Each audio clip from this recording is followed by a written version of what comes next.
What if the person sitting next to you right now isn't actually human? What if they look like your friend, sound like your friend, but somewhere deep behind their eyes, there is nothing but an ancient, immeasurable hunger?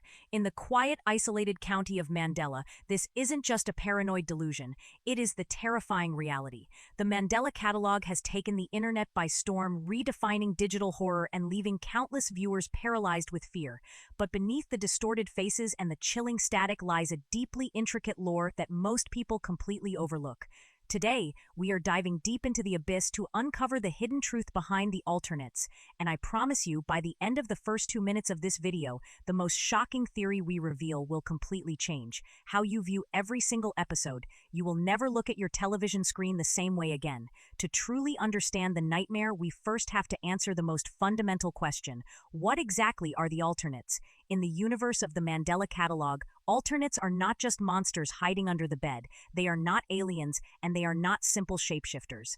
According to the fragmented lore provided by the Department of Temporal Phenomena, alternates are described as biological organisms that have overthrown their original counterparts.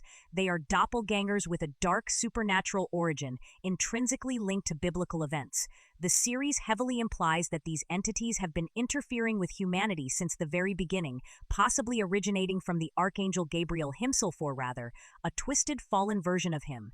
The alternate we know as the intruder, or the multi-ubiquitous entity, subtly manipulated the narrative of the Annunciation, replacing the holy message with something sinister.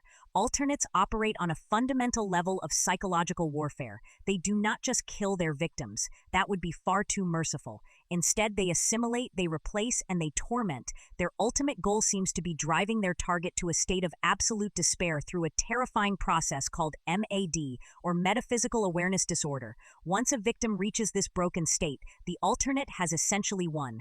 They feed on the psychological destruction of humanity, using our own minds as weapons against us. They whisper through the static of old televisions, they stand silently at the foot of your bed, and they slowly isolate you from everyone you love. But how do they cross over into our world to begin with? That brings us to the most mind-blowing part of this entire lore breakdown. Before we unravel the Red Room theory, I want to ask you guys something. Have you ever experienced a moment of sleep paralysis where you swear you saw a distorted face in the corner of your room? Drop a comment below and share your story. I read every single one and we can survive this nightmare together. Now let's talk about the Red Room theory. This is the shocking revelation that rewrites everything you thought you knew about the series. Because once you see the red, you start noticing the other subtle cues the alternates use to manipulate their victims. The horror of the Mandela Catalogue is not just in what is explicitly shown to you, it is heavily embedded in the visual and audio signals layered throughout the footage. Visually, the alternates are masters of the uncanny valley. When they attempt to mimic humans, they always get it slightly disturbingly wrong. We see this with the flawed alternates, who possess elongated features, unsettling smiles, or eyes that are just a fraction too wide apart. This is a deliberate choice by the entities. The slight imperfections are not because they lack the ability to copy us perfectly, but because the imperfection itself instills a primal sense of dread. It triggers our deepest illusionary alarms, telling us that something is fundamentally wrong with the person standing in front of us. They weaponize our pattern recognition against us. Then there are the audio signals. If you listen closely to the encounters, you will notice the alternates rarely speak naturally. Their voices are heavily modulated, layered with static, or composed of fragmented audio from their victims' pasts. This is not just a creepy sound design, it is a calculated tactic. The alternates sample audio of people you trust, your mother, your child, your best friend, and they weaponize it to lure you in. When you hear a loved one crying for help from another room, but their ice is just slightly out of pitch or surrounded by an unnatural tape hiss, it is an alternate testing the waters, probing your psychological defense. Furthermore, the infamous television static acts as an auditory beacon, an open channel that allows them to project their influence directly into the home. They use the white noise to hypnotize, to disorient, and to slowly chip away at your sanity until you cannot tell the difference between reality and their manufactured nightmare.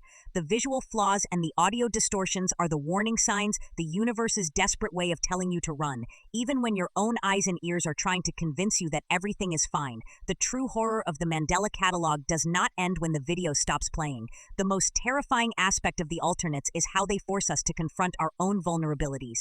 They exploit our need for connection, our trust in the familiar, and our reliance on our own senses. The Red Room theory and the subtle sensory manipulations we have broken down today show that this series is not just just about jump scares. It is about the insidious, creeping dread that the very fabric of our reality can be compromised at any moment by something that wears our face better than we do. The alternates succeed because they understand us better than we understand ourselves. As the community continues to theorize, some believe the alternates are a divine punishment, while others think they are simply interdimensional parasites.